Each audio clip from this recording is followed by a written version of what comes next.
L'électeur, le 15 mai 1893. Au Québec, une affaire de cannibalisme. On lit dans un journal « Un sauvage s'accuse de cannibalisme ». Et on raconte qu'un autochtone, donc ce qu'on appelle un sauvage à l'époque, était transi par le froid et pour passer l'hiver, il a mangé toute sa famille. La journée suivante, le 16 mai, des détails un peu plus complets.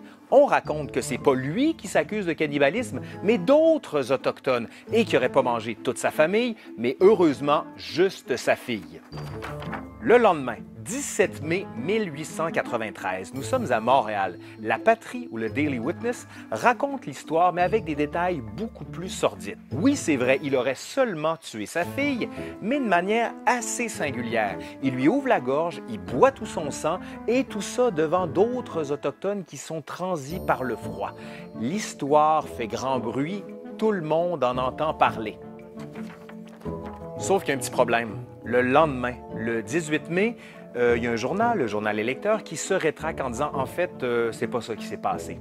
Mais il faut attendre le lendemain, le 19 mai, pour avoir l'histoire complète. Grossièrement, c'est juste l'histoire d'une famille autochtone dont quelques membres sont tombés malades et qui ont fui après ça vers la Côte-Nord où ils ont rencontré des Blancs. That's it, c'est tout.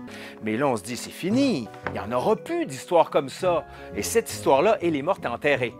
Ben en fait, non, pas vraiment. Le 1er juin de la même année, on retrouve cette histoire-là, l'histoire de cannibalisme en Outaouais, à Gatineau. Et 4 jours plus tard, elle se retrouve de l'autre côté de l'Atlantique, en France. Donc, les Français vont associer les Autochtones à la sauvagerie, au barbarisme et, bien sûr, au cannibalisme. Tout ça à cause d'une chose, une fausse nouvelle.